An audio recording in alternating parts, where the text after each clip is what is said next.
வைகை அணையை சார்ந்து கூட விமர்சனங்கள் வந்துச்சு. திரு சு வெங்கடேசன் வந்து நாடாளுமன்ற தேர்தலுக்கான வேட்புமனு தாக்கல் பண்ணும்போது அதை வைகை அணையை தொட்டு கும்பிட்டுட்டு வேட்புமனு தாக்கல் பண்ணாரு. இப்போ இந்த முறையும் நீங்க அப்படிதான் பண்ணதாக செய்திகள்லாம் வந்தது. ஆனா வைகை அணை சார்ந்த பிரச்சனைகளை அவர் கவனம் செலுத்துறாரா, அது தீர்வை நோக்கி அவர் கொண்டு போனார்னா இல்ல அப்படின்ற விமர்சனங்களை வைக்கிறாங்களே எதிர்கட்சிகள். இல்ல, அதாவது நீங்க எதை சொன்னாலும் அதை செய்வாங்க. நான் ஏன் வைகை நதியை வணங்கி வந்து தேர்தல் பிரச்சாரத்தை துவங்குறேன்? அதுதானே என்னுடைய பார்வை, என்னுடைய சிந்தனை, என்னுடைய அரசியல். அதுக்கான ஒரு கருத்தியல் முக்கியத்துவம் இருக்கு. ஒண்ணு. இரண்டாவது முக்கியமான விஷயம் வந்து வைகை நதி சார்ந்த என்னுடைய தொடர்ச்சியான செயல்பாடுகள். உதாரணமா நான் தொடர்ச்சியா மாநில அரசு வலியுறுத்திட்டே இருக்கிறேன். வைகை நதி இப்ப யார்கிட்ட, எல்லா நதிக்கும் அது பொருந்தும். வைகை யார்கிட்ட இருக்குன்னா தேனி பகுதியை வந்து தேனி பிடபிள்யூடி பாத்துக்கிறது, மதுரை பிடபிள்யூடி பாத்துக்கிறது, சிவகங்கை, ராமநாதபுரம் தனித்தனி மாவட்ட ஆட்சியரகம், தனித்தனி பிடபிள்யூடினா கண்டிப்பா இது வந்து ஒரு உடல். நதி என்பது ஒரு உடல். அந்த ஒரு உடல் ஒரு நிர்வாகத்தின் கீழ் இருக்கணும். எப்படி கங்கைக்கு ஒரு கவுன்சில் வச்சிருக்காங்களோ அதே போல வந்து வைகை பாதுகாப்புக்கு ஒரு தனி கவுன்சில் இருக்கணும். அதுதான் வந்து மொத்த வைகையும் வந்து நிர்வகிக்கணும். நீங்க குரல் கொடுக்கணும்னு எதிர்பார்க்கறாங்க. எப்படின்னா முல்லை பெரியாருக்கும் சேர்த்தே சு வெங்கடேசன் குரல் கொடுக்கணும். கண்டிப்பா. அதுல வைகைங்கிறது வைகை தண்ணி இல்ல, அது முல்லை பெரியாறு தண்ணி. ஆனா கீழடி குறித்து சு வெங்கடேசன் பேசுறாரு, வைகை குறித்து பேசுறாரு, ஆனா முல்லை பெரியாறு குறித்து பேச மாட்டேன்றாரு அப்படின்னு உங்க மேல விமர்சனம் இருக்கு. இல்ல, அதுதான் எந்த கட்டத்துல நான் பேசுறேன். முல்லை பெரியாருக்கான நம்முடைய தமிழ்நாட்டினுடைய உரிமையை நிலைநிறுத்துவதில் நானோ என்னுடைய கட்சி மார்க்சிஸ்ட் கட்சியோ எந்த சமரசமும் எப்பொழுதும் செய்து கொண்டதே இல்லை. எனவே வந்து வெறுமனா வந்து ஒரு பேருக்கு ஒன்னு சொல்லணும் அப்படின்றக்காக சொல்றாங்க. ஒரு கேரளா சார்ந்த அங்க மார்க்சிஸ்ட் கம்யூனிஸ்ட் கட்சி ஆட்சி பொறுப்புல இருக்கிற மாநிலம்ங்கிறதுனால ஒரு தயக்கம் இருக்கு அவங்களுக்கு. அந்த புரிதலோட தான் இந்த விமர்சனம் வைக்கப்படுது. இல்ல கண்டிப்பா அப்படிதான் நினைப்பாங்க பலரும். மார்க்சிஸ்ட் கம்யூனிஸ்ட் கட்சியை பொறுத்த வரைக்கும் வந்து மாநிலங்களினுடைய உரிமையை விட்டுக் கொடுக்கறதுக்கு பேச்சே கிடையாதுங்க. எனவே தமிழ்நாட்டை பொறுத்த வரைக்கும், மதுரையை பொறுத்த வரைக்கும், முல்லை பெரியார் அணையுடைய நீர் விஷயங்களை பொறுத்த வரைக்கும் நீர்மட்ட உயர்வோ அணை பாதுகாப்போ ஏற்கனவே உச்சநீதிமன்றத்தினுடைய தீர்ப்பு அமுல்படுத்தப்பட வேண்டும். அதுல தமிழ்நாடு மார்க்சிஸ்ட் கட்சிக்கோ மதுரை நாடாளுமன்ற உறுப்பினருக்கோ எந்த ஒரு தயக்கமுமே கிடையாது.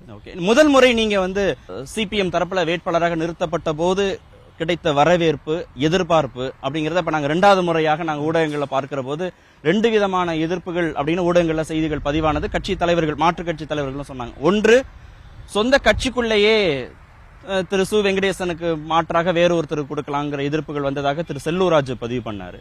அதுக்கப்புறம் திமுக இந்த தொகுதியை கேக்குது, அவங்களுக்கு வந்து இந்த முறை கொடுக்கணும் அப்படின்னு திமுக தரப்புல விரும்புறாங்கன்னு.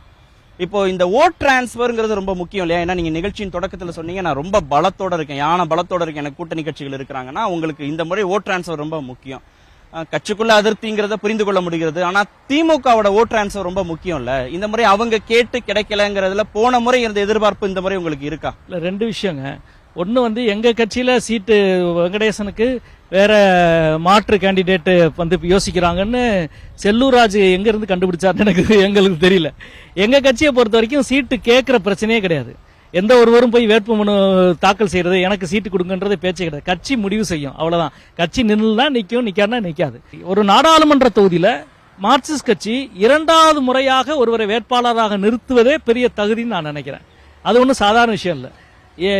மற்ற பரீட்சை எல்லாம் எளிதில் பாஸ் பண்ணிடலாம். என்னுடைய கட்சி வைக்கிற பரீட்சையை பாஸ் பண்றது எளிதல்ல, கடினமான தேர்வா. கண்டிப்பா, அதுல ஒன்றும் சந்தேகமே இல்ல. செல்லூராஜ் அவர்கள் எந்த இதுல இருந்து சொன்னாரும் தெரியல, அப்படி அது ஒரு அர்த்தமே இல்ல.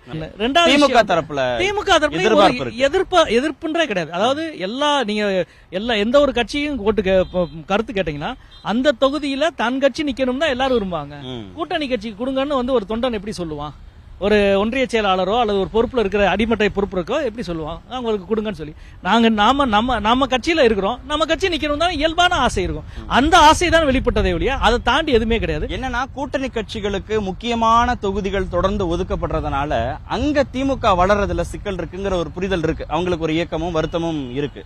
அந்த அடிப்படையில இப்ப மீண்டும் உங்களுக்கு வாய்ப்பு கொடுக்கப்படுது, சரி பரவாயில்ல கூட்டணி கட்சி வேட்பாளர் ஜெயிக்கணும் அப்படின்றதுல ஓட் டிரான்ஸ்பர் நடக்குமா? அதுல ஒன்னும் அதுல எந்த சந்தேகம் இல்லைங்க. அதுல எந்த சந்தேகம் இல்ல. 2வது கட்சி எல்லையில் நீங்க முதல் முறைக்கு 2ஆம் முறைக்கு வித்தியாசம் சொல்றீங்களா? நான் சொல்றேன், முதல் முறை வந்து நான் வந்து நாடாளுமன்ற உறுப்பினரின் முதல் வேட்பாளர், ஒரு எழுத்தாளராக நான் அறியப்பட்டிருக்கிறேன். ஆனா நாடாளுமன்ற தொகுதியினுடைய முதல் வேட்பாளர்.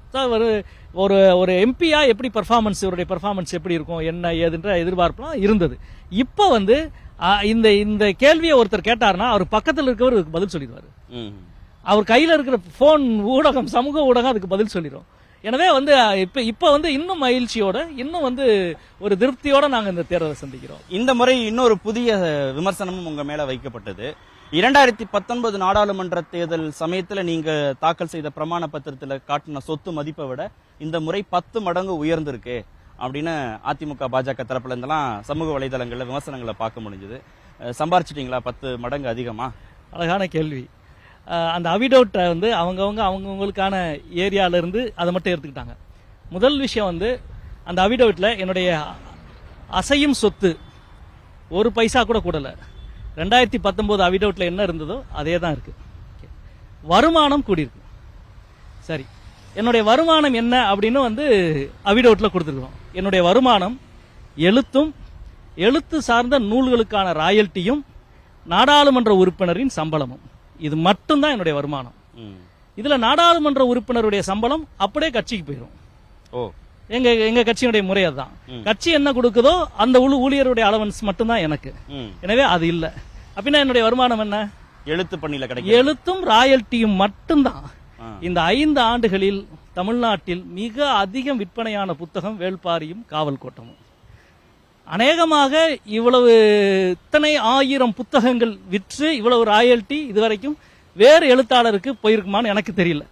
எனவே தமிழ் வாசகர்கள் கொண்டாடிய ஒரு மாபெரும் படைப்பு, அதுல இருக்கு வந்திருக்கிற ராயல்ட்டி அது எல்லாமே வந்து வங்கி கணக்கு பொதுத்தளத்துல இருக்கு, வங்கி கணக்குல இருக்கு. எல்லா மதிப்பை யார் வேண்டுமானாலும் சரி தாராளமா பார்த்துக் கொள்ளலாம். நான் தான் சொல்றேன், என்னுடைய அசையா சொத்து ஒரு பைசா கூடல 5 வருஷம். அதை யாரும் சொல்றது இல்ல. அது இன்னும் வாடகை வீட்டுல தான் இருக்கிறேன்.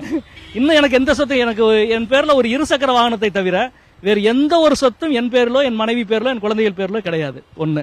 2, வருமானம், அதுவும் புத்தகங்களின் மூலமான வருமானம். இந்த வருமானம் ஒரு எழுத்தாளனுக்கு இவ்வளவு ராயல்ட்டி வருவது என்பது ஒரு சமூகத்தினுடைய ஒரு சிறந்த செயல்பாட்டினுடைய அடையாளம்.